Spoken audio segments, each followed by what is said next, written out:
இன்றைக்கி நம்ம கிளாஸ் 8 சயின்ஸில் chapter 1 crop production and management லெசனை தான் நம்ம பார்க்க போகிறோம். இப்போ பஹ்லி அண்டு போஜோ இவங்க 2 பேரும் வந்து அவங்களோட சம்மர் வெக்கேஷனுக்காக அவங்களோட மாமா வீட்டுக்கு போகிறாங்க. அவங்க மாமா வந்து ஒரு விவசாயி. அவர் வந்து ஒரு நாள் அவங்க வயலுக்கு போகும்போது இவங்க 2 பேர்த்தையுமே வந்து வயலுக்கு வந்து கூட்டிகிட்டு போகிறாரு. அங்கே வந்து சில விவசாயத்துக்கு தேவையான கருவிகளை வந்து இவங்க 2 பேருமே வந்து பார்க்குறாங்க. அதாவது சிக்கிள், ஷோவல், ப்ளோ, குர்ஃபி இந்த மாதிரி விவசாயத்துக்கு தேவையான கருவிகளை வந்து பார்க்குறாங்க. சிக்கிள்னா அருவாள், ஷோவல்னா மண்வெட்டி, ப்ளோனா கலப்பை. இந்த கருவிகளெல்லாம் நம்ம வந்து எப்படி பயன்படுத்தணும் அப்படின்னு அவங்க கேட்குறாங்க. இப்போ எல்லா உயிரினங்களுக்குமே வந்து உணவு வந்து ஒரு அத்தியாவசியமான தேவையாக இருக்குது.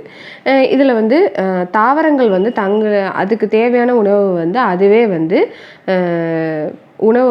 வந்து தயாரிச்சுக்கும். ஆனால் இப்போ விலங்குகளும் சரி மனிதர்களும் சரி அடுத்த இதை வந்து டிபெண்ட் பண்ணி தான் வந்து வாழ முடியும். அப்போ அந்த உணவை வந்து நம்ம வந்து எப்படி தயாரிக்கலாம், அப்போ இந்த உணவு வந்து நம்ம எது மூலியமாக நம்ம எப்படி நம்ம எடுத்துக்கிறோம், அந்த உணவை வந்து நம்ம எப்படி உற்பத்தி செய்கிறது, எப்படி வந்து பயிர்களை வந்து எப்படி விளைவிக்கிறது, அப்புறம் உணவை வந்து விநியோகம் செய்கிறது, இது எல்லாமே வந்து ஒரு இம்பார்ட்டண்ட்டான ப்ராக்டிஸாக தான் இருக்குது. இப்போ அக்ரிகல்ச்சரல் ப்ராக்டிஸை பற்றி தான் நம்ம பார்க்க போகிறோம். இப்போ கிமு 10,000 ஆண்டுகளுக்கு முன்னாடி வந்து மக்கள் வந்து நாடோடிகளாக தான் வந்து இருக்கிறாங்க. அதாவது அவங்க வந்து உணவுக்கும் சரி அவங்க தங்குற இடத்துக்குமே வந்து ஒரு குழுவாக தான் வந்து உணவையும் அப்புறம் அவங்க இருக்கிற இடத்தையும் தேடி எங்கே இருக்கலாம் அப்படின்னு சொல்லி அவங்க வந்து ஒரு குழுவாக பிரிஞ்சு தான் வந்து தேடி அலைஞ்சிட்ருக்குறாங்க. முதல்ல இந்த மக்கள்லாம் வந்து பச்சையாக தான் இந்த காய்கறிகள் பழங்கள் எல்லாத்தையுமே வந்து சாப்பிட்டுட்டு வந்திருக்கிறாங்க. இவங்க வந்து உணவுக்காக வந்து விலங்குகளை கூட வேட்டையாடியும் சாப்பிட்ருக்காங்க. அதுக்கப்புறமா தான் அவங்களுக்கு வந்து நிலத்தில் வந்து நம்ம அரிசி, கோதுமை, அதுக்கப்புறம் மற்ற உணவு பயிர்களையும் நம்மளால் உற்பத்தி செய்யலாங்கிறது அவங்களுக்கு தெரிய வருது. இதில் தான் வந்து விவசாயம் வந்து பிறக்குது. இப்போ ஃபஸ்ட்டு கிராப்ஸ், அதாவது பயிர்கள்னால் முதல்ல என்னங்கிறத பார்க்கலாம். அதாவது ஒரே மாதிரியான செடிகளை வந்து ஒரே இடத்துல அதிக அளவில் வந்து வளர்க்குறதுக்கு பேர் தான் வந்து பயிர். அதாவது இதுக்கு என்ன எக்ஸாம்பிள்னால் கோதுமை இல்லைன்னா நெல்லை வந்து எடுத்துக்கலாம். இப்போ கோதுமை வந்து நம்ம பயிரிடுறோம், விளைநிலத்தில் வந்து பயிரிடுறோன்னா அது அந்த வயல் ஃபுல்லாகவே வந்து இந்த கோதுமை பயிரை தான் வந்து பயிரிட்டிருப்பாங்க. அப்போ தான் நமக்கு வந்து அதிகமான விளைச்சலை வந்து நம்மளால் பெற முடியும். இப்போ இந்தியா வந்து ஒரு பெரிய நாடு. இதில் வந்து வெப்பநிலை, ஈரப்பதம், மழைப்பொழிவு இது எல்லாமே வந்து ஒரு பகுதிக்கும் இன்னொரு பகுதிக்குமே வந்து வேறுபடும். இதனால் வந்து இந்த சீசனில் வந்து நம்ம இந்த பயிர்களை தான் நம்ம வந்து விளைவிக்கணும், இந்த சீசனில் வந்து இதை தான் நம்ம இந்த பயிர்களை தான் நம்ம வந்து பயிரிடணும் அப்படிங்கிறது நமக்கு வந்து தெரிஞ்சிருக்கணும். இப்போ ஃபார் எக்ஸாம்பிள் வந்து நெல் வந்து நம்ம பயிரிடணும்னா அது வந்து நம்ம கண்டிப்பாக மழை காலத்தில் தான் நம்ம வந்து பயிரிடணும். ஏன்னா நெல்லுக்கு வந்து அதிகமான தண்ணீர் வந்து நமக்கு தேவை. அதனால் அந்த சீசனில் தான் நம்ம வந்து பயிரிடணும். இப்போ கிராப்ஸை பொறுத்தவரையும் நிறைய கிராப்ஸ் வந்து இருக்குது. ஆனாலுமே ஒரு 2 கிராப்ஸ் தான் வந்து ஒரு இம்பார்ட்டண்ட்டாக வந்து நம்ம சொல்கிறோம். அது என்னென்னா கரீஃப் கிராப்ஸும் ராபி கிராப்ஸும். இந்த கரீஃப் கிராப்ஸ் வந்து மழை காலத்தில் தான் நம்ம வந்து விதைக்க முடியும். மழை காலத்தில் தான் வந்து இந்த கரீஃப் கிராப்ஸை வந்து நம்ம வந்து பயிரிடுறோம். இந்தியாவை பொறுத்த வரைக்கும் ஜூன்லேருந்து செப்டம்பர் வரைக்கும் தான் வந்து ரெய்னி சீசன். அதனால் வந்து அந்த நேரத்தில் வந்து எந்த பயிர்களெல்லாம் வந்து நம்ம பயிரிடுறோம் அப்படின்னாக்கா நெல், சோளம், சோயாபீன்ஸு, நிலக்கடலை, பருத்தி இதெல்லாமே வந்து நம்ம வந்து மழை காலத்தில் தான் நம்ம வந்து பயிரிடுறோம். ஏன்னா இதுக்கு எல்லாத்துக்குமே வந்து தண்ணி வந்து ரொம்ப அதிக அளவில் வந்து தேவைப்படுது. அதனால் நம்ம இந்த நேரத்தில் தான் நம்ம வந்து பயிரிடுறோம். அடுத்தது ராபி கிராப்ஸு. இந்த ராபி கிராப்ஸ் வந்து வின்டர் சீசன், அதாவது குளிர்காலத்தில் தான் வந்து இந்த வந்து நம்ம பயிரிடுறோம். குளிர்காலம்ங்கிறது வந்து அக்டோபர்லேருந்து மார்ச் வரையும் இருக்குது. இப்போ ராபி அப்படின்னாக்கா மான்சூன்னு அர்த்தம். இந்த ராபிங்கிற வேர்டு வந்து அராபிக் வேர்டு. இது அராபிக் வேர்டில் இருந்து தான் இது வருது. ராபினா மான்சூன். இப்போ ராபி கிராப்ஸோட எக்ஸாம்பிள் என்ன அப்படின்னாக்கா கோதுமை, உளுந்து, பட்டாணி, கடுகு, ஆளி விதை இது எல்லாமே வந்து ராபி பயிர்களை வந்து குறிக்குது. இது மட்டும் இல்லாமல் பல இடங்களில் வந்து பல வகையான பருப்பு வகைகள், காய்கறிகள் இதெல்லாமே வந்து நம்ம பயிரிட்டால் தான் நம்ம உணவு வந்து எல்லாத்துக்குமே வந்து நம்மளால் உணவை வந்து நம்மளால் தேவைப்படுற அளவுக்கு நம்மளால் வந்து கொடுக்க முடியும். இப்போ அடுத்து பேசிக் ப்ராக்டிசஸ் ஆஃப் கிராப் ப்ரொடக்ஷன் இதை தான் நம்ம வந்து பார்க்க போகிறோம். அதாவது அக்ரிகல்ச்சரல் ப்ராக்டிஸில் உள்ள நடைமுறைகள், அதாவது ப்ரிப்பரேஷன் ஆஃப் சாயில், அதாவது மண்ணை தயாரிக்கிறது, சோயிங் அதாவது விதைத்தல், ஆடிங் மேன்யூர் அண்ட் ஃபெர்டிலைசர் உரம் மற்றும் உரங்களை வந்து சேர்க்கிறது. மேன்யூர்னால் வந்து இயற்கை உரத்தை வந்து குறிக்குது. ஃபெர்டிலைசர்னால் வந்து ஃபேக்ட்ரியில் தயாரிக்கிறது தான் வந்து ஃபெர்டிலைசர்னு சொல்கிறோம். அடுத்து இரிகேஷன் அதாவது நீர்ப்பாசனம், ப்ரொடெக்டிங் ஃப்ரம் வீட்ஸ் அதாவது களைகளில் இருந்து பாதுகாக்கிறது, அதுக்கப்புறம் ஹார்வெஸ்டிங் அறுவடை செய்கிறது, ஸ்டோரேஜ்னால் அதை வந்து சேமித்து வைக்கிறது. இப்போ ப்ரிப்பரேஷன் ஆஃப் சாயிலில் வந்து பார்க்கலாம். ஒரு பயிரை வந்து வளர்க்குறதுக்கு முன்னாடி நம்ம வந்து மண்ணை வந்து தயாரிக்கணும். இதுதான் வந்து ஃபஸ்ட்டு ஸ்டெப்பு. இது வந்து ஒரு இம்பார்ட்டண்ட் ஸ்டெப்பும் கூட. மண் வந்து நம்ம திரும்பி தளர்த்துறதுக்கு பேர் தான் வந்து சாயிலை வந்து turn the soil and loose it. அதாவது மண்ணை வந்து நம்ம திருப்பி நம்ம வந்து தளர்த்தினா மட்டும்தான் நம்மளால் வந்து பயிரிட முடியும். இப்போ இந்த தளர்வான மண் வந்து ஆழமாக வந்து மண்ணுக்குள்ளே போகிறதுனால அதோட வேர்கள் வந்து எளிதாக வந்து சுவாசிக்க முடியுது. இப்படி நம்ம வந்து மண்ணை தளர்த்துறதுனால எர்த்வார்மும் மைக்ரோப்ஸ் அதாவது நுண்ணுயிர்களும் மண்புழுக்களும் வந்து அது வந்து வளர்ச்சி அடையுது. இந்த எர்த்வார்மும் மைக்ரோப்ஸும் தான் வந்து விவசாயிகளோட ஃப்ரெண்டுன்னே நம்ம சொல்கிறோம். இப்போ இந்த டெட் லீவ்ஸ் அந்த இறந்த தாவரங்கள், அதுக்கப்புறம் விலங்குகள் எல்லாமே வந்து இந்த மண் வந்து உயிரினங்களால் வந்து சிதைந்து போகிறதுனால இந்த இறந்த உயிரினங்களில் இருக்கிற பல்வேறு, அதாவது இந்த டெட் லீவ்ஸு, இந்த அனிமல்ஸோட இதெல்லாமே வந்து பல்வேறு ஊட்டச்சத்துக்களாக வந்து இந்த மண்ணுக்கு வந்து மீண்டும் வந்து சத்தை வந்து கொடுக்குது. அதாவது இந்த சத்துக்கள் எல்லாம் இந்த தாவரங்கள் வந்து மறுபடியும் வந்து இந்த டெட் லீவ்ஸு இந்த அனிமல்ஸ் மூலியமாக வந்து மறுபடியும் வந்து தாவரங்களுக்கு வந்து சத்துக்களை வந்து மறுபடியும் உறிஞ்சப்படுது. இது வந்து இந்த சத்து வந்து எந்த லெவலுக்கு வந்து இதாகுதுன்னா top layer of the soil, அதாவது ஒரு ஃபியூ சென்டிமீட்டர் வரைக்கும் தான் வந்து இந்த பிளான்ட்டோட க்ரோத் வந்து இது மூலியமாக வந்து நடக்கும். அதனால தான் நம்ம வந்து பயிரை வந்து சாகுபடி செய்கிறதுக்கு முன்னாடி வந்து மண்ணை வந்து திருப்புவதும் தளர்த்துவதுங்கிறது ரொம்ப முக்கியமான ஒரு ப்ராசஸாக வந்து இருக்குது. இதுக்கு பேர் என்னதுன்னா டில்லிங் இல்லைன்னா ப்ளோயிங்னு சொல்லுவாங்க. அதாவது நிலத்தை உழுவுறது, இதுக்கு பேர் தான் வந்து ப்ளோயிங். இந்த நிலத்தை நம்ம உழுவுறதுக்கு வந்து நம்ம வந்து கலப்பையை வந்து நம்ம யூஸ் பண்ணுறோம். அதாவது வயலில் வந்து நம்ம உழுவுறதுக்கு வந்து கலப்பையை வந்து யூஸ் பண்ணுறோம். இந்த ப்ளோவில் வந்து 2 டைப்லாம் இருக்குது. ஒன்று வந்து மரத்தால் வந்து ஆயிருக்கும், இல்லைன்னா இரும்பாலையும் செய்யப்படுற ஒரு கருவி தான். இப்போ வந்து மண் வந்து ரொம்ப வறட்சியாக இருந்துச்சுன்னா நம்ம வந்து உழுவுறதுக்கு முன்னாடி வந்து நீர்ப்பாசனம் வந்து நமக்கு வந்து அவசியம். அதாவது வயலை வந்து உழுவுறதுக்கு முன்னாடி நம்ம இதெல்லாமே வந்து நம்ம கவனிக்கணும். இப்போ இந்த வயலில் வந்து நம்ம உழுவும் போது நிறையா பெரிய மண் துண்டுகள்லாம் வந்து இருக்கிறத நம்ம பார்ப்போம். அதாவது க்ரம்ஸ் அப்படிம்பாங்க. இதை வந்து நம்ம இந்த க்ரம்ஸை வந்து நம்ம என்ன பண்ணணும்னா ஒரு பலகையை வச்சு உடச்சி அதை வந்து நம்ம வந்து சமப்படுத்தணும். இப்போ வயலை வந்து உழுவுறதுக்கு முன்னாடியும் வயலை வந்து நம்ம இப்போ உழுவணும் அப்படின்னாக்க அதுக்கு முன்னாடி நம்ம வந்து நீர்ப்பாசனம் வந்து செஞ்சுருக்கணும். அப்போ தான் நீர்ப்பாசனம் செய்வதுக்கும் வந்து ஃபஸ்ட்டு வந்து அதாவது வயலை உழுவதற்கும் நம்ம நீர்ப்பாசனம் செய்வதற்கும் முன்னாடி வந்து இந்த மண்ணை வந்து நம்ம ஃபஸ்ட்டு வந்து நம்ம சமப்படுத்தியிருக்கணும். அப்போ தான் நம்மளால் வந்து அதாவது வயலை வந்து உழுவ முடியும். இப்போ சில நேரங்களில் வந்து உழுவுறதுக்கு முன்னாடியே வந்து மண்ணில் வந்து உரத்தை கூட வந்து சேர்த்துருப்பாங்க. அப்போ தான் அந்த உரம் வந்து மண்ணுக்குள்ளே சரியான முறையில் வந்து அதாவது அந்த மண்ணோட அந்த உரம் வந்து கலந்து அந்த விதைக்கிறதுக்கு முன்னாடியே வந்து அப்போ தான் அந்த உரம் வந்து நமக்கு சரியான முறையில் வந்து அது வந்து கலந்துருக்கும். மண்ணோட வந்து கலந்துருந்தால் தான் நமக்கு விளைச்சல் வந்து அதிகமாக இருந்திருக்கும். இப்போ விதைக்கிறதுக்கு முன்னாடியே வந்து மண்ணை வந்து நம்ம நல்ல சமநிலையில் வந்து நம்ம சமப்படுத்தணும். இப்போ அக்ரிகல்ச்சரல் இம்ப்ளிமெண்ட்ஸை வந்து நம்ம பார்க்கலாம். இப்போ விதைக்கிறதுக்கு முன்னாடியே நமக்கு நல்ல மகசூல் பெறணும் அப்படின்னாக்க நம்ம தானியங்கள் அளவிற்கு நம்ம வந்து மண்ணை வந்து நம்ம உடைக்கிறது வந்து ரொம்ப அவசியமான ஒன்று. இப்போ இந்த இதில் வந்து நம்ம எப்படி நம்ம விதைகளை, அதாவது பயிர்களை நம்ம எப்படி நம்ம விதைக்கணுங்கிறதுக்கு நிறைய கருவிகள் இருக்குது. இதுக்கு பயன்படுத்துகிற முக்கிய கருவிகள் வந்து கலப்பை, மண்வெட்டி, அதுக்கப்புறம் கல்டிவேட்டர், அதாவது உழவர். இது எல்லாமே வந்து முக்கியமான ஒரு தேவையாக இருக்குது. இப்போ ஃபஸ்ட்டு நம்ம வந்து ப்ளோவை பற்றி பார்க்கலாம், அதாவது கலப்பை. அதாவது அந்த காலத்தில் வந்து நம்ம வந்து பயிரை வந்து, அதாவது நிலத்தை உழுவுறதுக்கு வந்து நம்ம வந்து ப்ளோவை தான் நம்ம வந்து யூஸ் பண்ணியிருக்கிறோம்.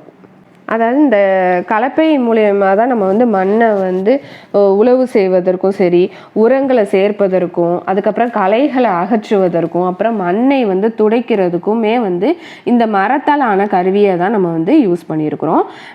இது மட்டும் இல்லாமல் ஒரு ஜோடி காளைகள் இல்லைன்னா குதிரை இல்லைன்னா ஒட்டகம் இதை யூஸ் பண்ணி தான் நம்ம வந்து உழுதுருக்கோம், நிலத்தை வந்து உழுதுருக்கோம். இதில் ப்ளோ ஷேர் அப்படின்னு இருக்கு. இது வந்து வலுவான முக்கோண இரும்பு பட்டையால் வந்து இது வந்து ஆயிருக்கு. அதாவது இந்த கலப்பையோட ஒரு முக்கிய பகுதியை வந்து நீண்ட மரக்கட்டை இது பண்ணி கலப்பை தண்டு அப்படின்னு நம்ம சொல்கிறோம். இந்த தண்டில் ஒரு முனையை வந்து ஒரு கைப்பிடி வந்து இருக்குது, மற்றொரு முனையை வந்து காளைகளோட கழுத்தில் வச்சு தான் வந்து கட்டையோட வந்து இணைச்சிருப்பாங்க. இதில் வந்து காளைகளை வந்து ஒரு ஜோடி காளைகள், அதுக்கப்புறம் ஒரு மனுஷனை வச்சு தான் இந்த கலப்பையை வந்து நம்ம ஈஸியாக நம்ம வந்து இதை நம்ம இயக்கலாம். இப்போ மரக்கலப்பைக்கு பதிலாக வந்து இரும்பு கலப்பையை தான் வந்து அதிகமாக வந்து பயன்படுத்துகிறாங்க. அடுத்தது வந்து ஹோனா மண்வெட்டி. இதுவும் வந்து ஒரு எளிய கருவி தான் இது. இது வந்து இந்த ஹோங்கிற கருவி வந்து களைகளை வந்து அகற்றுறதுக்கும் மண்ணை வந்து தளர்த்துவதற்கும் தான் இது வந்து பயன்படுது. இது வந்து மரம் இல்லைன்னா இரும்போட நீண்ட கம்பியை தான் கொண்டு இருக்கும். இது எப்படி இருக்கும்னாக்க ஒரு வலுவான அகலமான மற்றும் வளைந்த இரும்பு தகுடை தான் வந்து ஒரு முனையில் வந்து ஃபிக்ஸடாக வந்து வச்சுருப்பாங்க. இது வந்து கத்தி போல் வந்து வேலை செய்யும். அதனால் இந்த கத்தி போல் வேலை செய்கிறதுனால இதை வந்து மண்ணை தளர்த்துவதற்கு வந்து இதை வந்து யூஸ் பண்ணுறாங்க. இது வந்து எப்படி இழுப்பாங்கனாக்கா விலங்குகளை வச்சு தான் இதை வந்து இழுப்பாங்க. அடுத்தது கல்டிவேட்டர். இப்போ உழவர்கள் வந்து இப்போ உள்ள ஃபார்மர்ஸ் வந்து அதாவது நிலத்தை வந்து உழுவுறதுக்கு வந்து டிராக்டரை தான் வந்து யூஸ் பண்ணுறாங்க. இது வந்து நம்மளோட நேரத்தை வந்து நமக்கு ரொம்ப மிச்சப்படுத்த வந்து செய்யுது, நம்மளோட உழைப்பும் வந்து இதில் வந்து மிச்சப்படுது. அடுத்தது சோயிங்னா விதைத்தல். இப்போ கிராப் ப்ரொடக்ஷனில் வந்து விதைக்கிறதுங்கிறது ஒரு இம்பார்ட்டண்ட்டான ப்ராசஸ். அதாவது விதைக்கிறதுக்கு முன்னாடியே வந்து நல்ல தரமான விதைகளாக வந்து நம்ம வந்து தேர்ந்தெடுக்கணும். அப்போ நல்ல தரமான விதைகளை வந்து நம்ம எப்படி வந்து தேர்ந்தெடுக்கிறதுங்கிறத நம்ம பார்க்கலாம். அதாவது நல்ல ஆரோக்கியமான தரமான விதைகளை வந்து நம்ம விதைச்சா மட்டும்தான் நமக்கு வந்து அதிக மகசூல் வந்து நமக்கு கிடைக்கும். அதுதான் வந்து செலெக்ஷன் ஆஃப் சீட்ஸு. இப்போ அதை வந்து நம்ம எப்படி செலக்ட் பண்ணுறதுங்கிறத பார்க்கலாம். ஒரு பாத்திரத்தை எடுத்து அதில் வந்து பாதி அளவு வந்து தண்ணீரை ஊற்றி அதில் வந்து ஒரு கைப்பிடி அளவு நம்ம வந்து ஒரு கோதுமையை போடணும். கொஞ்ச நேரம் கழித்து என்ன ஆகுனாக்க சேதமடைஞ்ச இந்த விதைகள் எல்லாமே வந்து குழியாகி இலகுவாக வந்து இந்த தண்ணீரில் மேலே வந்து மிதக்கும். இதை வச்சு நமக்கு தெரிஞ்சிடும் சேதமடைந்த விதைகள் எல்லாம் வந்து இந்த மேலே மிதக்கும், நல்ல விதைகள் எல்லாமே வந்து கீழே வந்து இருக்கும். இதிலிருந்து நமக்கு வந்து நல்ல ஒரு குவாலிட்டியான ஒரு சீட்ஸை வந்து இது மூலியமாக நம்ம வந்து இந்த ப்ராசஸ் மூலியமாக நம்மளால் பிரிக்க முடியும். இப்போ ட்ரெடிஷ்னல் டூலை பற்றி பார்க்கலாம். அதாவது பாரம்பரியமாக வந்து இந்த விதைகளை விதைக்கிறதுக்கு நம்ம இந்த கருவியை தான் நம்ம வந்து யூஸ் பண்ணுறோம். இந்த கருவி வந்து புனல் வடிவில் வந்து இருக்கும். இந்த விதைகளை வந்து நம்ம புனலில் நிரப்பி கூர்மையான முனைகளை கொண்டு அப்புறம் இதில் வந்து 2 இல்லைன்னா 3 குழாய்கள் இருக்கும். அந்த குழாய்கள் வழியாக தான் நம்ம வந்து விதைகளை வந்து நம்ம அந்த முனைகள் வழியாக நம்ம வந்து அந்த விதைகளை வந்து போடுவோம். அப்போ அந்த மண்ணுக்குள்ளே வந்து அந்த இது வந்து ஊடுருவி இந்த விதைகள் எல்லா பக்கமுமே வந்து சமமாக அது போய் ஊடுருவும், மண்ணுக்குள்ளே போய் இது வந்து ஊடுருவுறதுக்கு இது வந்து யூஸாக இருக்குது. அடுத்தது சீட் ட்ரில் அப்படின்னா விதை துரப்பணம்னு அர்த்தம்.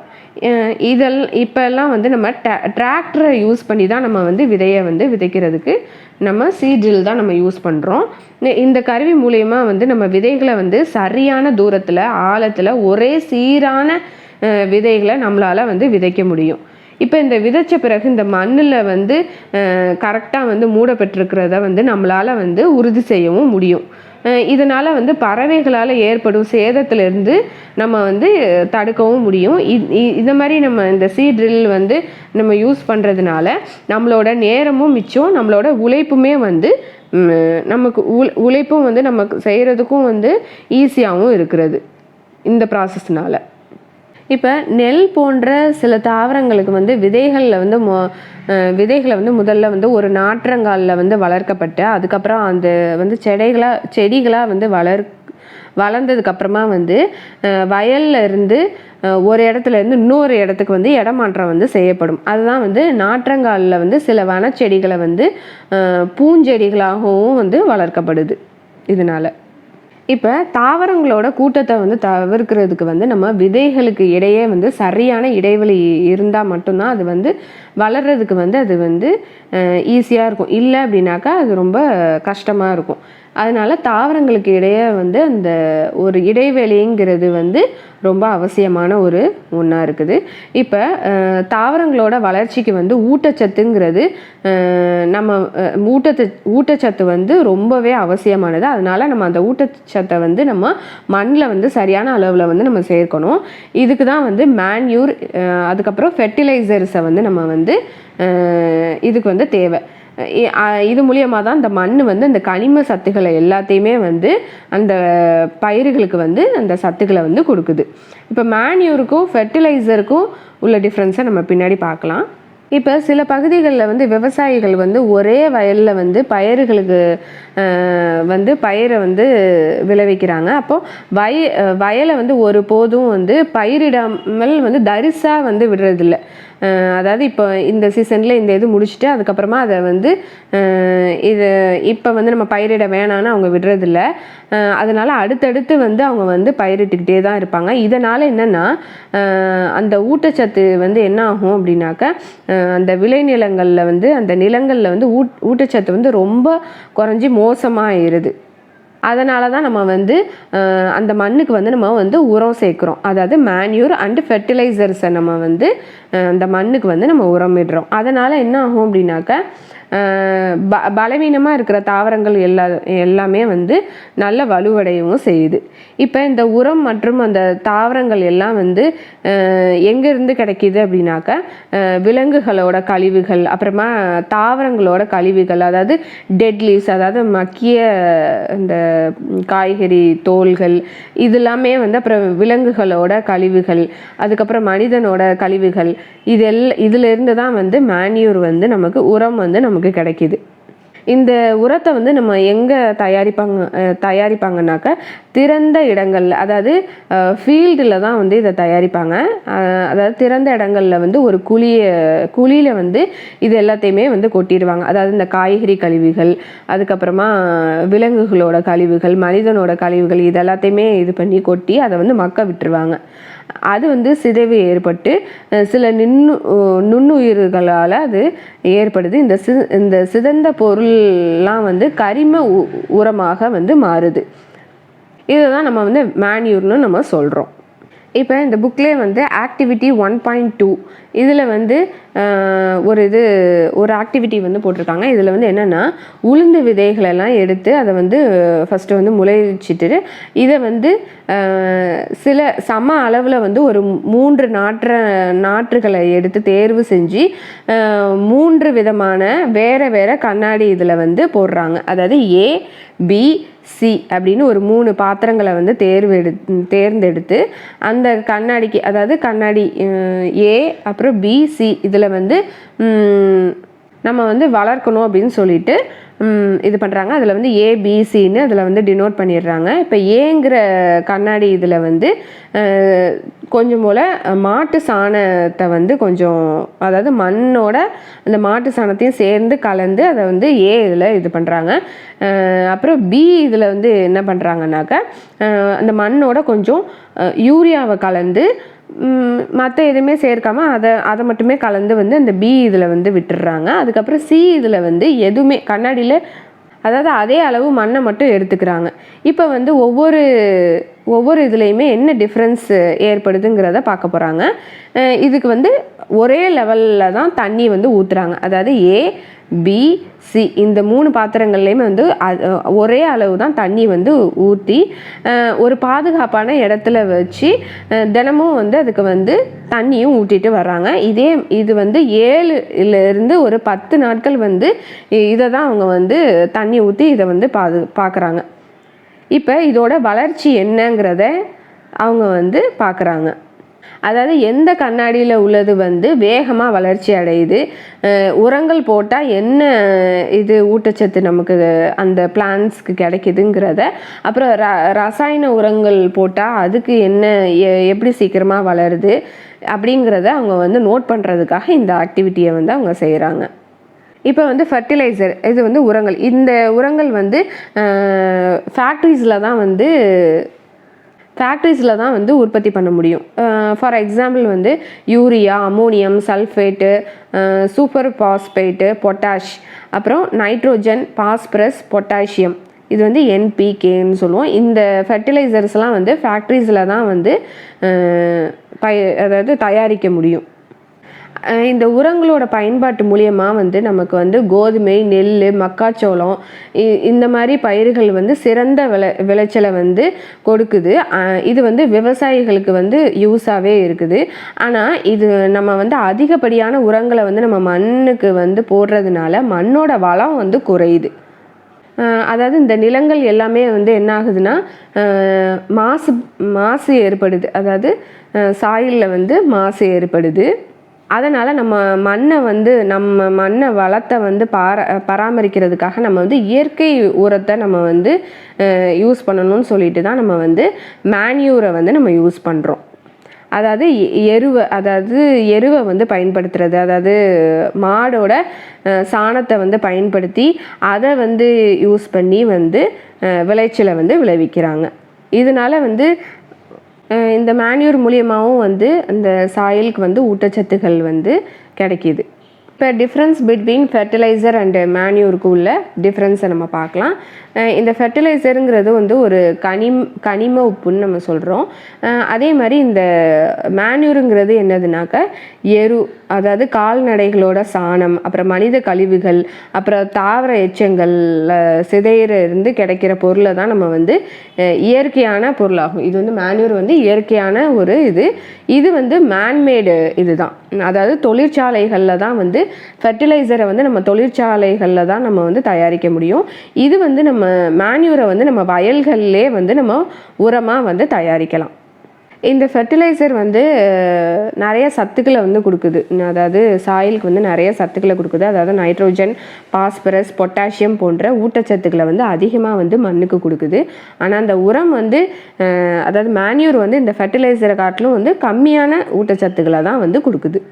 அடுத்து வந்து சோர்சஸ் ஆஃப் இரிகேஷன், அதாவது நீர்ப்பாசனம். இப்போ உயிரினங்கள் எல்லாத்துக்குமே வந்து தண்ணீர் வந்து ரொம்ப அத்தியாவசியமான தேவையாக இருக்குது. அதே மாதிரி தாவரங்களில் இருக்கிற பூக்கள், பழங்கள், விதைகள் இதெல்லாமே வந்து சரியான வளர்ச்சி தேவை அப்படின்னா தண்ணி வந்து ரொம்ப முக்கியமான ஒரு இதாக இருக்குது. தாவர வேர்கள் வந்து நீர் வந்து உறிஞ்சி அதுக்கப்புறம் வந்து தண்ணீருடன் வந்து அந்த கனிமங்கள் எல்லாம், உரங்கள் இது எல்லாமே வந்து உறிஞ்சி தான் நமக்கு வந்து பயிர்களாக வந்து நமக்கு விளைஞ்சி வருது. தாவரங்களை பொறுத்த வரைக்கும் வந்து கிட்டத்தட்ட 90% வந்து தண்ணீர் தான் இருக்குது. விதைகள் வந்து முளைக்கிறதுக்கும் சரி, தாவரங்கள் நன்கு வளர்ச்சி அடைஞ்சு இது பண்ணுறதுக்குமே வந்து தண்ணி வந்து ரொம்ப முக்கியமான ஒரு இதாக இருக்குது. இப்போ அந்த தண்ணி வந்து நமக்கு எங்கேருந்தெல்லாம் நமக்கு கிடைக்கிது, இந்த நீர்ப்பாசனம் செய்கிறதுக்கு வந்து நம்ம தண்ணியை வந்து நம்ம எங்கேருந்தெல்லாம் நம்ம எடுக்கிறோங்கிறத தான் நம்ம பார்க்க போகிறோம். அதாவது இந்த இந்த பயிர்கள் எல்லாமே ஆரோக்கியமாக வளர்கிறதுக்கு வந்து உரம் இது எல்லாமே தேவைப்படுது. அந்த மண் வந்து நல்ல அந்த மண் வந்து நமக்கு அந்த தாவரங்களுக்கு வந்து நல்ல ஊட்டச்சத்தை கொடுக்கணுன்னா இந்த மேன்யூர் இந்த ஃபெர்டிலைசர் இதெல்லாமே நம்ம பயன்படுத்தினாலும் கூட தண்ணிங்கிறது வந்து ஒரு முக்கியமான பங்கை வந்து வகிக்குது. இப்போ அந்த தண்ணியை வந்து இந்த வயல்களில் வந்து நம்ம எப்படி வந்து இந்த தண்ணியை வந்து எப்படி வந்து வயலுக்கு வந்து அவங்க யூஸ் பண்ணியிருக்கிறாங்க தண்ணி அப்படின்னாக்க கிணறு, அப்புறமா tubewell, pond, lakes, river, dam, canals இதில் இருந்து வந்து தண்ணியெல்லாம் எடுத்து தான் வந்து யூஸ் பண்ணியிருக்கிறாங்க விளைநிலங்களுக்கு. இப்போ ட்ரெடிஷ்னல் மெத்தட் ஆஃப் இரிகேஷனை பற்றி பார்க்கலாம். அதாவது பாசனத்தின் பாரம்பரிய முறைகள். இந்த தண்ணி வந்து கிணறுகளில் இருந்து வந்து தண்ணீர் கிடைக்கிது, அப்புறம் ஏரிகள், கால்வாய்கள், அப்புறம் இந்த இந்த கால்வாய் இதில் இருந்து எல்லாமே வந்து வயலுக்கு வந்து தண்ணியை வந்து நீர் பாய்ச்சிருக்கிறாங்க.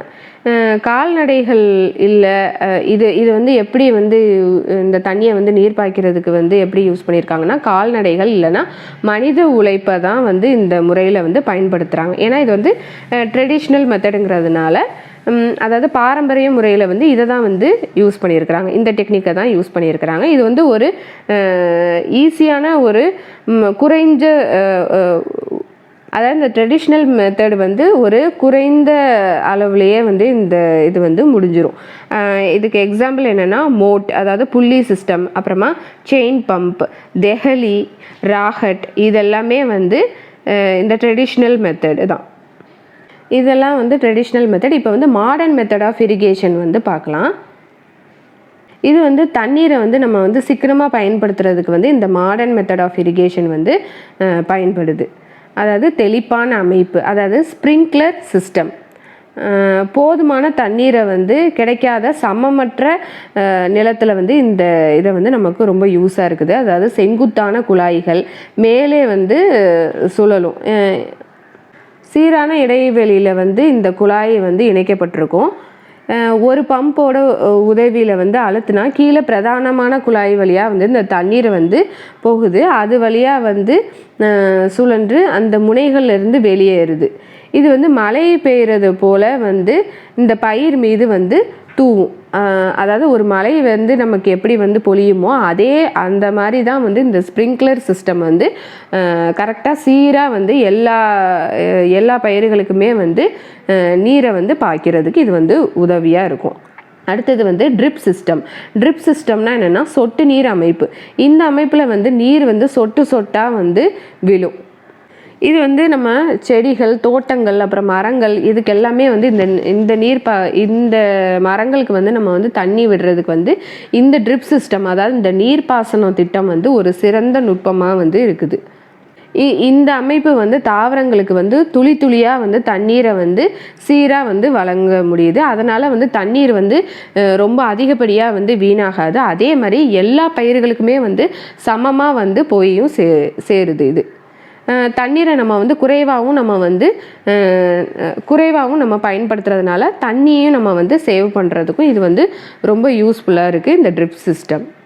இப்போ அடுத்து இது வந்து ப்ரொடெக்ஷன் ஃப்ரம் வீட்ஸ், அதாவது களைகள். வீட்ஸ்னால் களைகள், அதுலேருந்து நம்ம எப்படி பாதுகாக்கிறதுங்கிறத பார்க்கலாம். இப்போ ஒரு வயலில் வந்து நமக்கு பயிரிடுறோம் அப்படின்னாக்க அந்த பயிர்களோடு சேர்ந்து நமக்கு தேவையில்லாத பயிர்களுமே வந்து வளர தான் செய்யும். அந்த பயிர்களை நம்ம எப்படி அதை வந்து நம்ம ரிமூவ் பண்ணுறது அப்படிங்கிறது தான் நம்ம பார்க்க போகிறோம்.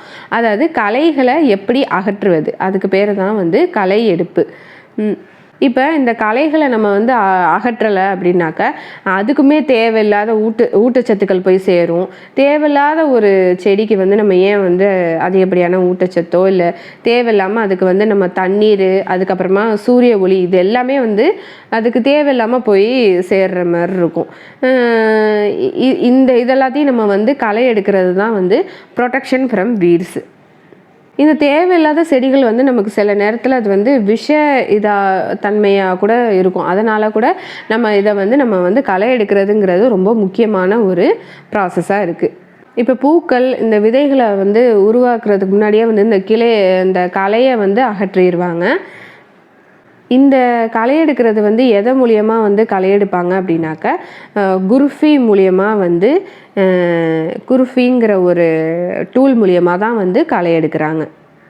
இதுக்கு வந்து அவங்க என்ன பண்ணுவாங்கன்னா களைக்கொல்லிகளை வந்து யூஸ் பண்ணுவாங்க. இந்த களைக்கொல்லிகளை வந்து நம்ம தெளிக்கிறதுனால தேவையில்லாத அந்த களைகளை வந்து நம்ம வந்து ஈஸியாக நம்ம வந்து அகற்ற முடியும். இது வந்து நமக்கு வந்து பயிர்களை வந்து நாசமடைய செய்யாது. இதனால் வந்து இந்த களைக்கொல்லிகள் மூலமாக வந்து நமக்கு பயிர் எதுவும் வந்து சேதமடையாது. இந்த களை மட்டும் நம்ம ஈஸியாக நம்ம வந்து அதை மட்டும் நம்ம வந்து ரிமூவ் பண்ண முடியும். இந்த களைக்கொல்லியை வந்து இந்த களைகளை வந்து நம்ம எடுக்கிறதுக்கு வந்து களைக்கொல்லி இதை வந்து ஸ்ப்ரேயரை வந்து வச்சு தான் அதை வந்து யூஸ் பண்ணுவாங்க. இந்த இந்த கெமிக்கல் மூலியம் இது வந்து கெமிக்கலால் தான் வந்து இதை ஸ்ப்ரே பண்ணி அந்த களைகளை வந்து அகற்றுவாங்க. இது வந்து என்னன்னாக்கா இந்த ரசாயனம் இந்த கெமிக்கலில் வந்து தெளிக்கிறதுனால அதாவது விவசாயிகளுக்கு வந்து அதாவது பாதிக்கலாம் அப்படிங்கிறதுக்காக அவங்க வந்து மூக்கு அவங்களோட வாய் எல்லாத்தையும் வந்து ஒரு துணியை வச்சு கெட்டிக்கிட்டு தான் இதை வந்து இந்த களைக்கொல்லி இதை வந்து ஸ்ப்ரே பண்ணுவாங்க. இதெல்லாம் முடிஞ்சதுக்கப்புறமா ஹார்வெஸ்டிங், அதாவது அறுவடை செய்கிறது. பயிரை வந்து அறுவடை செய்கிறதுங்கிறது ஒரு முக்கியமான ஒரு ப்ராசஸ்ஸு. அதாவது பயிர் நல்லா வளர்ச்சி அடைஞ்சு அது வந்து முதிர்ச்சி நிலைக்கு வந்ததுக்கப்புறமா வந்து பயிரை வந்து வெட்டுவாங்க. அதுக்கு பேர் தான் அறுவடைன்னு நம்ம சொல்கிறோம். அறுவடை செஞ்ச இந்த பயிர்களை வந்து வெளியே வந்து இழுக்கப்பட்டு அதை வந்து தரையில் வச்சு நெருக்கமாக வந்து அதை வெட்டி அதை வந்து நெருக்கமாக அதை வந்து வெட்டப்படும். அந்த தரையில் வச்சு அதை வந்து வெட்டுவாங்க. பொதுவாக வந்து தானிய பயிர் வந்து முதிர்ச்சி அடைகிறதுக்கு வந்து 3-4 மாதங்கள் வரையும் ஆகும். நம்ம நாட்டில் வந்து அறுவடை செய்கிறதுக்கு வந்து நம்ம அருவாள் இல்லைன்னா அறுவடை இயந்திரத்தை வச்சு தான் நம்ம வந்து அறுவடை செய்வோம். இந்த முறையை தான் வந்து கையாண்டிருப்பாங்க. இது வந்து இந்த செயல்முறைக்கு பேர் என்னன்னாக்கா கதிரடித்தல் அப்படின்னு நம்ம சொல்கிறோம். அதாவது கம்பைன். இந்த இயந்திரத்தோட உதவியால் வந்து இந்த ஹார்வெஸ்டிங் வந்து நடக்குது. கம்பைன்கிற டூல் மூலியமாக வந்து இந்த இயந்திரத்து மூலியமாக வந்து நம்ம வந்து இந்த கதிரடிக்கிறது அதாவது ஹார்வெஸ்டிங்கை வந்து செஞ்சு முடிக்கிறாங்க. இது வந்து நம்ம வந்து அதாவது ஹார்வெஸ்டிங் ஃபெஸ்டிவலுங்கிறத வந்து கொண்டாடுவாங்க. அதாவது அறுவடை திருவிழாக்கள் 3 இல்லைன்னா 4 மாதங்கள் வந்து கடின உழைப்புக்கு அப்புறமா தான் வந்து இந்த அறுவடை நாளுங்கிறது வரும். தானியங்கள் நிரம்பிய இந்த வயல்களை வந்து காண்பது விவசாயிகளோட இதயத்துக்கு வந்து ரொம்ப மகிழ்ச்சியும் அவங்களோட வாழ்க்கையை வந்து அவங்க வந்து ரொம்ப மகிழ்ச்சியாக அவங்க வாழ்கிறதுக்கு இந்த அறுவடை செய்யும் போது அவங்களுக்கு வந்து ரொம்ப மகிழ்ச்சியாக இருக்கும். அதனால் என்ன பண்ணுவாங்கன்னா இந்த அறுவடை திருவிழாக்களை வந்து கொண்டாடுவாங்க. இது வந்து இந்தியாவில் வந்து எல்லா பகுதியிலையுமே வந்து இந்த ஹார்வெஸ்டிங் ஃபெஸ்டிவலை வந்து கொண்டாடுவாங்க. இந்த பொருள் அதாவது பொங்கல், போகி, அப்புறமா தீபாவளி, நபன்பா மற்றும் பிஹு இதெல்லாமே வந்து இது ரிலேட்டடான உள்ள ஃபெஸ்டிவல்ஸ் தான். இதில் வந்து ஹார்வெஸ்டிங் ஃபெஸ்டிவல் வந்து இந்த பொங்கலை தான் நம்ம வந்து கொண்டாடுவோம். அதாவது அவங்க வந்து 4 மாதம் வந்து ரொம்ப கடினமாக அதை உழைச்சாதான் இது வந்து அவங்களுக்கு இந்த 4 மாதத்துக்கு அப்புறம் அவங்களுக்கு வந்து ஒரு விளைச்சலை வந்து நல்லா கொடுக்கும்போது அவங்களோட மனசு வந்து நிறைவாக இருக்கும். அப்போ நம்ம வந்து இந்த ஹார்வெஸ்டிங் ஃபெஸ்டிவலை வந்து நம்ம கொண்டாடணும் அப்படின்னு அவங்க நினச்சி தான் இந்த அறுவடை திருவிழாக்கள் வந்து நடைமுறைக்கு வந்து வருது. அதுக்கப்புறம் இந்த ப்ராசஸ் எல்லாம் முடிஞ்சதுக்கப்புறம் ஸ்டோரேஜுங்கிறது தான் வந்து ஒரு முக்கியமான ஒரு ப்ராசஸ். அதாவது இந்த விளை பொருட்களை எல்லாத்தையும் நம்ம வந்து சேமிக்கிறதுங்கிறது ஒரு முக்கியமான ஒரு ப்ராசஸாக இருக்குது. அதாவது இந்த தானியங்களை வந்து நம்ம அதிக நேரம் வந்து நம்ம வச்சிருந்து அதை நம்ம வந்து யூஸ் பண்ணணும். அப்போ நம்ம வந்து இந்த தானியங்கள் வந்து ஈரப்பதத்திலேருந்து நம்ம பாதுகாக்கணும். அப்போ அந்த ஈரப்பதத்திலேருந்து நம்ம எப்படி பாதுகாக்கிறது, அப்புறம் பூச்சிகள், எலிகள், நுண்ணுயிர்கள் இது எல்லாமே வந்து இதுகிட்டேருந்து நம்ம காப்பாற்றுறதுக்கு உண்டான ஸ்டெப்ஸை தான் நம்ம வந்து எப்படி நம்ம எடுக்கணுங்கிறத வந்து அதுவே வந்து இதெல்லாமே வந்து ஒரு முக்கியமான ஒரு இதாக இருக்குது. நம்ம வந்து இப்போ ஈரப்பதமாக இருந்துச்சுன்னா அந்த பயிர் வந்து வீணாயிரும்.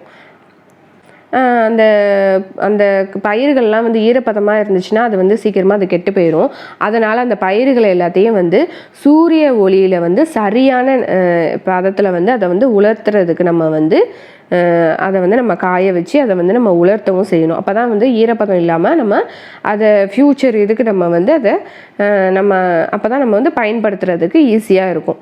அதே மாதிரி இந்த பூச்சிகளோட தாக்குதலை வந்து தடுக்கிறதுக்கு என்ன பண்ணுவாங்கன்னாக்கா இந்த பாக்டீரியா மற்றும் இந்த ஃபங்கை இது எல்லாத்தையுமே வந்து தடுக்கிறதுக்கு என்ன செய்வாங்கன்னா விவசாயிகள் வந்து கடையில் இருந்து இந்த இந்த பயிர்களை எல்லாத்தையுமே வந்து என்ன பண்ணுவாங்கன்னா ஒரு தானிய களஞ்சியங்களில் வந்து பெரிய அளவில் வந்து ஸ்டோர் பண்ணி வச்சுப்பாங்க. அதனால வந்து இந்த பூச்சிகள் எலி இதெல்லாமே வந்து அந்த இதுக்குள்ளே வந்து போகாத அளவுக்கு அவங்க வந்து ஸ்டோர் பண்ணி வைப்பாங்க. இந்த காய்ந்த வேப்ப இலைகளெல்லாம் வந்து அதையும் வந்து பயன்படுத்துவாங்க. அது வந்து இந்த உணவு தானியங்களை வந்து சேமிக்கிறதுக்கு வந்து வீட்டில் வந்து அந்த தானியங்களை வந்து சேமிக்கிறதுக்கு வந்து இதுவும் வந்து யூஸாக இருக்குது. இதனால் வந்து இந்த பூச்சிகளோ இல்லை எதுவோ வந்து இந்த தானியங்களை போய் எதுவும் வந்து போய் அதை சாப்பிடாம இருக்கும்.